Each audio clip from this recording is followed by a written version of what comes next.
कि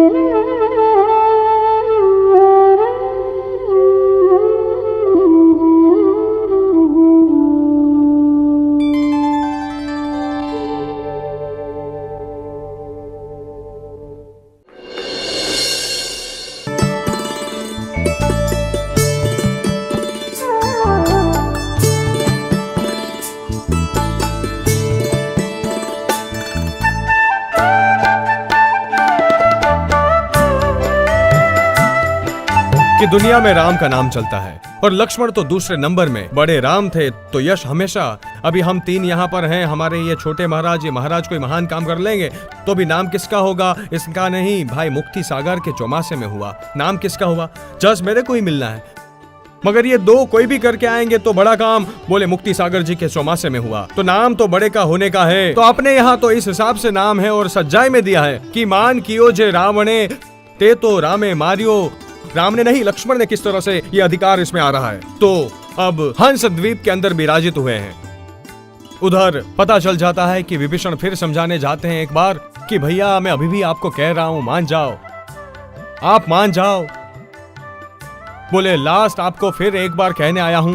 राज दरबार के अंदर जब ये सारे समाचार लंका में फैल जाते हैं तो विभीषण को होता है कि आखिर तो प्रेम है रावण के प्रति का। रावण तो बड़ा भाई है और बड़ा भाई अपने यहाँ ऐसे ही कहते हैं कि पिता तुल्य होते हैं। विभीषण को बहुत लग जाता है, आता है कि भैया आप अन्याय के मार्ग पर हो, आप मान जाओ और अपने कुल को कलंकित मत करो। आप सीता को सौंप दो।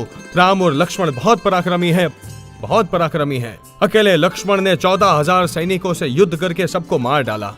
आप नहीं समझते हो, बहुत पराक्रमी है और अपने कुल को कलंक लगेगा। और ये तो दूर की बात है, लेकिन अपन कलंकित कार्य कर रहे हैं। लेकिन रावण और उसका बेटा इंद्रजीत, विनाश काले विपरीत बुद्धि। इंद्रजीत उस वक्त रावण बोले उससे पहले इंद्रजीत बोलता है, अरे काका आप तो पागल हो गए हो, क्या फालतू की बकवास करते हो। मेरे पिता के सामने आपको मालूम नहीं है मेरे पिता कौन है?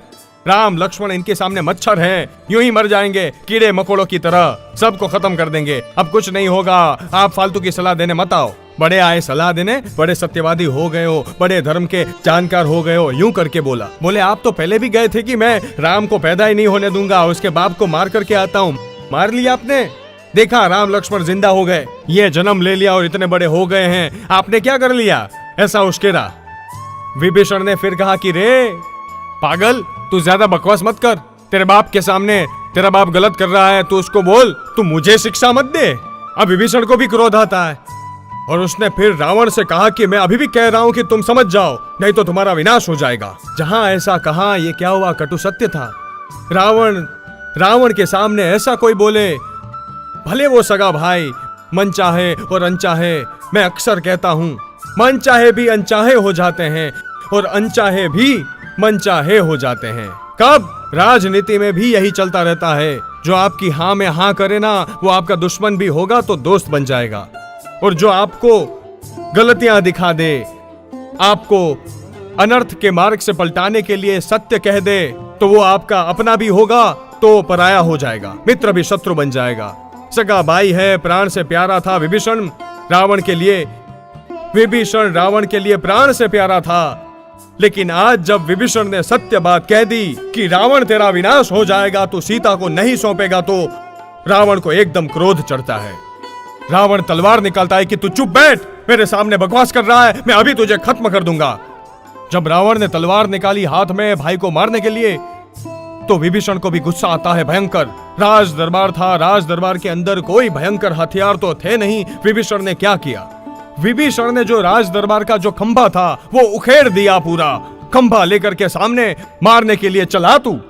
और उस वक्त कुंभकर्ण तथा इंद्रजीत और मेघवाहन जो कि रावण के पुत्र, इंद्रजीत ने सोचा अरे ये दोनों सगे भाई घर के अंदर ही युद्ध करेंगे तो अभी शत्रु तो बाहर बैठा है और अपन घर में ही युद्ध कर लेंगे।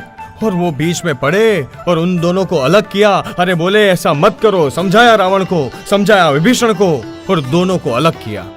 लेकिन विभीषण को तो इतना क्रोध चढ़ गया था कि अब तो इस अन्याय के साथ मुझे नहीं रहना है। बोले ठीक है तो फिर मैं चलता हूँ। बोले तू अभी भी समझ जा ढोंगी, तू निकल जा यहाँ से। मेरे राज्य में रहेगा तो मेरी आज्ञा में रहना है तो रह, मैं जैसा कहता हूँ वो कर, वैसा करना है तो तू रह, बाकी तो तू जा यहां से। जब खुद रावण ने कह दिया तो विभीषण ने कह दिया, ठीक है, मैं अन्याय के साथ तो नहीं रह सकता हूं, मैं चला जाता हूं। विभीषण बाहर निकल जाते हैं। अब विभीषण की ऐसी धाक थी लंका के अंदर, विभीषण का ऐसा प्रभाव था, जैसे ही विभीषण बाहर निकलते हैं तो कितने ही सामने सेनापति, सैनिक वगैरह उनके साथ, कितने ही सैनिक उनके साथ हो जाते हैं। जैन रामायण कहती है कि 30 अक्षौहिणी सेना, कितनी? 30 अक्षौहिणी सेना विभीषण के साथ हो जाती है। अक्षौहिणी सेना मतलब कि क्या? जैन रामायण में उसका भी वर्णन आता है। एक अक्षौहिणी सेना में कितना सैन्य होता है, और ऐसी 30 अक्षौहिणी सेना विभीषण के साथ हो जाती है। एक अक्षौहिणी सेना के अंदर कहते हैं कि 21,880 हाथी, 21,880 रथ और 65,640 घोड़े। कितने? याद रख लेना संख्या, 21,880 हाथी, 21,880 रथ, 65,640 घोड़े और 1,09,400 पदयात्री यानी कि पैदल सैनिक। ये इतना सैन्य विभीषण के साथ जाता है।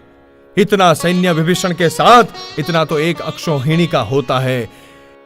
इसका 30 गुणाकार कर दो, तो इसका 30 गुणाकार कर दो आप। इतनी विराट सेना विभीषण के साथ बाहर निकल गई और सब जा रहे हैं रामचंद्र जी की छावनी में, सब रामचंद्र जी के पास, क्योंकि इधर रावण के पास अन्याय था, उधर न्याय था, इधर असत्य था, उधर सत्य था, इधर अधर्म था, उधर धर्म था। और विभीषण तो सत्य के पुजारी थे, विभीषण तो धर्मात्मा थे। रावण को तब तक साथ दिया जब तक रावण नीति पर था, तब तक विभीषण ने रावण का साथ दिया। लेकिन जब रावण अनीति पर आया, अधर्म पर आया, तो उसके भाई ने भी ये अपनी आर्य संस्कृति गुजरात के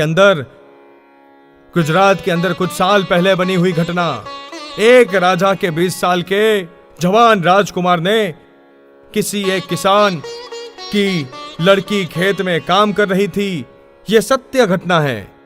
किसी एक किसान की लड़की खेत में काम कर रही थी, नगर के बाहर उसकी जमीन पर 20 साल की जवान बेटी, और वो शिकार के लिए घोड़े पे निकला होगा। उसने उस लड़की को देखा वहां पर, इसके साथ तो सब तामझाम था, सैनिक वगैरह का। राजा का राजकुमार था कि मैं तो राजा का राजकुमार हूं, तो बोले कि रुक जा, पकड़ ली उसको और उसके साथ रेप किया। राजा के राजकुमार ने जंगल के अंदर। वो लड़की ध्रुस के रोने लगी। उसके बाप के पास उसने सब बात बताई कि बापू, अब मैं दुनिया में मुंह दिखा नहीं सकती हूँ, यहाँ के राजा के राजकुमार ने मेरे साथ ऐसा कर लिया। उस किसान को तो बहुत ज्यादा लगा कि हे भगवान, आज रक्षक ही भक्षक बनने लगे हैं, तब किसको कहेंगे? क्या करें? रात भर उसको नींद नहीं आती है, लेकिन उसने हिम्मत करके सुबह राजा के पास गया कि बात तो करूं। जाकर के उसने ठाकुर से, राजा से, कि तुम्हारे बेटे का पराक्रम देख लो, अब किस तरह से प्रजा तुम्हारे राज्य में रहेगी, किसकी बहन बेटियां सुरक्षित रहेगी यदि ऐसा चलेगा तो। किसान आता है राजा के सामने, लेकिन हिम्मत नहीं हो रही है कि क्या करूं। आकर के रोने लग जाता है। राजा कहता है कि क्या बात है भाई, क्यों रो रहा है? बोले कि हिम्मत नहीं हो रही है कि महाराज मैं क्या करूं, मैं तो लुट गया हूं। बोले क्या बात क्या है, तू बता तो सही। बोले बस आपके सामने बता के भी मुझे लग रहा है कि क्या होगा, मुझे न्याय मिलेगा कि नहीं मिलेगा। राजा कहता है कि तू चिंता मत कर, क्या है तू मुझे जल्दी बता। तो बोले कि महाराज, कल शाम को मेरे खेत के अंदर, मेरी जमीन पर मेरी बेटे के साथ रेप हुआ। राजा को एकदम रोष आ जाता है। कौन है वो बदतमीज, किसने रेप किया तेरी बेटी पर? तो बस यही तो मेरी जीभ नहीं उठ रही है कि मैं क्या बताऊं आपको। और कोई होता तो मैं आपके सामने बोल देता, लेकिन अब मैं तो कि कोई भी हो तो बता, तो कि आपका ही राजकुमार है, आपके राजकुमार ने ही ये काम किया है। और इसीलिए मैं आया हूं कि क्या होगा हमको यदि आपसे सुरक्षा नहीं मिलेगी, आप ही हमारी रक्षा करने वाली, हमको लूटोगे, शरीफों को, हमारी बहन बेटियों की इज्जत लूटेगी, तो हम कैसे जिएंगे। राजा ने कहा ठहर। बुलाया उन्होंने उसी वक्त उसके बेटे को। बोले मेरा बेटा है तो क्या हुआ, बुलाओ उसको यहाँ। और वो आए, उसके पहले ही जहर का कटोरा तैयार करवा दिया। कातिल जहर के पीते ही मर जाए। जहर का कटोरा तैयार करवा के रखवा दिया। उस लड़के को बुलवाया, राजकुमार को। उधर वो किसान खड़ा है, आ गया। देखते ही वो समझ गया कि जरूर कुछ मेरी शिकायत हो गई। गलत किया था, चोर की दाढ़ी में तिनका। उसने गलत तो किया था, और राजा का बाप का स्वभाव भी पता था कि मेरे पिता एक न्यायी राजा हैं, वो अन्याय नहीं सहन कर सकते। उधर किसान को उन्होंने देखा, राजा को गुस्से में देखा, आके वो भी थर थर कांपने लगता है। राजा ने कहा, ए, चल बता तूने क्या किया था कल रात को। तो वो कुछ नहीं बोल पाया। बोल, इसकी बेटी के साथ बलात्कार किया था तूने। बोले कि अब तो मैं गलत बोल नहीं सकता हूं, सामने खड़ा है, सबूत है, और किया तो है। कर ली उसने, हाँ मेरे से हो गया। नालायक, उठाए जहर का कटोरा और चल पी ले। और तू नहीं पीता तो इसे मैं पीऊंगा। ऐसे बेटे का बाप होने की बजाय मर जाना अच्छा है। आखिर उस राजकुमार को सबके बीच वो जहर का कटोरा उठा करके पीना पड़ा। कह दिया कि तू नहीं पिएगा तो मैं पीऊंगा, या तो तू रहेगा या तो मैं रहूंगा यहां पर। इसको न्याय मिलना चाहिए। तूने इसकी बेटी, ये मेरी बेटी है, पूरे नगर की है, और नगर की प्रजा ये मेरी प्रजा है, और अपन उसके रक्षक है, और तू ये करने वाला कौन? तूने ऐसा किया तो क्यों किया? और आखिर बेचारा किसान घबरा गया, पैर पकड़ लिया कि महाराज इतनी बड़ी सजा मत दो कुमार को। बस मैं तो आपको कहने आया था कि आप जरा ध्यान रहे, ऐसा नहीं हो, सामान्य शिक्षा दे दो। अरे नहीं, तू बीच में मत आ। आखिर उस बेटे को उन्होंने जहर का कटोरा पिलवाया। ये अपने शिवाजी के साथ भी हुआ है। महाराष्ट्र के छत्रपति शिवाजी, और शिवाजी को पता चल गया, उन्होंने जेल में डाल दिया, और अंत तक उन्होंने उस बेटे का मुंह तक नहीं देखा। शिवाजी ने कह दिया कि मुझे इस बेटे का मुंह मत दिखाना, मर जाए तो फेंक देना, व्यवस्था कर देना। मैं मर जाऊं तो इसको हाथ भी मत लगाने देना। आज महाराष्ट्र की जो पिछड़पन हुआ है, शिवाजी ने इतने पराक्रमी हुए, लेकिन इस वजह से कि ऐसे बेटे पर, तो ये अपने देश का इतिहास था। विभीषण ने उस वक्त रावण का साथ नहीं दिया। रामचंद्र जी की छावनी में चले जाते हैं। रामचंद्र जी की छावनी में इतना विराट सैन्य, 30 अक्षौहिणी सेना उनके उधर आ रही है। उनको लगा कि कुछ गड़बड़ तो नहीं है। सुग्रीव, विराट, हनुमान सब सोचते हैं कि क्या बात है, क्या ये विभीषण युद्ध करने तो नहीं आ रहा है। लेकिन उन्होंने कहा ठीक है, चलो आने दो, रामचंद्र जी को समाचार मिले। फिर अंदर तो पहले से, क्योंकि शत्रु की छावनी के लोग हैं, और आखिर विभीषण आ रहा है सबके सामने, तो वो तो रावण का भाई है, वो कैसे अपने पास आ सकता है? जरूर युद्ध करने आया होगा, लेकिन आ रहा है, क्या बात है? फिर इतने में तो विभीषण पहुंचता है, रामचंद्र जी के पैरों में गिर जाता है कि प्रभु मुझे स्वीकारो, मैं तो आपकी सेवा में, मैं अन्याय के साथ नहीं रहूंगा, मैं न्याय के लिए आपके पक्ष में आया हूं। रामचंद्र जी ने कहा, विभीषण घबरा मत, सब ठीक होगा, और ये लंका का राज्य अब मैं तुझे दूंगा। सीधा रामचंद्र जी ने उसको भी आश्वासन दिया, ये लंका का राज्य तुझे। तो बोले मुझे तो राज्य नहीं चाहिए, और मैं इसलिए आया भी नहीं हूँ, मैं तो अन्याय नहीं सह सका, इसलिए आपके पास आया हूँ। अब मैं आपके साथ हूँ इस युद्ध के अंदर, और मैं खुद रावण से लड़ूंगा। लेकिन फिर भी एक डर था कईयों को, कहीं ऐसा तो नहीं है कोई षड्यंत्र है, कोई साजिश है। लेकिन कोई विशाल नाम का एक कोई विद्याधर था, उसने कहा राम और लक्ष्मण को कि नहीं, पूरी लंका की हिस्ट्री मेरे पास है, और उसने कहा कि विभीषण की छाप पूरी लंका में अलग ही है। विभीषण बहुत धर्मात्मा है, सत्य का प्रेमी है, पुजारी है, और जो ये कह रहा है बिल्कुल सही है। लंका से अपमानित करके रावण ने इसको निकाला है, इसने भी रावण का साथ छोड़ करके आपके पास आया है, अब आप इससे अपनी छत्र छाया में ले लो। तब रामचंद्र जी ने उसे अपने पास रखा। अब इनकी युद्ध की नौबतें बचती हैं। युद्ध की नौबतें किस तरह से बचती हैं, किस तरह से ये युद्ध होता है, खूंखार युद्ध चलता है, पहले दिन, दूसरे दिन, तीसरे दिन, इस प्रकार का युद्ध। और इस युद्ध में राम, लक्ष्मण, रावण का सैन्य, राम का सैन्य किस प्रकार चलता है। अब 8 दिन तक ये जो हंस द्वीप में रहते हैं और सारी योजना बनाते हैं, लंका के बाहर, लंका से ही लगी हुई, जैसे बंबई और थाना, बंबई से लगा हुआ थाना है, इसी तरह से लंका से लगा हुआ लंका के बाहर एक हंस द्वीप था, और उस हंस द्वीप में रामचंद्र जी अपने पूरे काफिले के साथ रहे हुए थे। इधर ये विभीषण भी अपने पूरे 30 अक्षौहिणी सेना को लेकर आ जाता है। अब ये सब युद्ध की योजना बना रहे हैं, किस तरह से किसको करना है, किसको जाना है, सारा प्लान तैयार होता है, क्योंकि पर्पस प्लान एंड प्रोग्रेस, ये 3 नियम हैं। पहले अपना पर्पस होना चाहिए, लक्ष्य हेतु, फिर उस हिसाब से प्लान योजना बनाओ और प्लान के हिसाब से प्रोग्रेस करो। तो ये यहाँ पर पर्पस, प्लान एंड प्रोग्रेस उस हिसाब से ये तय कर रहे हैं 8 दिनों के अंदर, और 8 दिनों के बाद युद्ध के नगारे बज जाते हैं। राम लक्ष्मण लंका के बाहर आ जाते हैं। 20 योजन विस्तार की भूमि में रामचंद्र जी का सैन्य जमा होता है। उधर रावण भी उसकी छावनी में खड़बड़ाहट हो जाती है और सब आते हैं।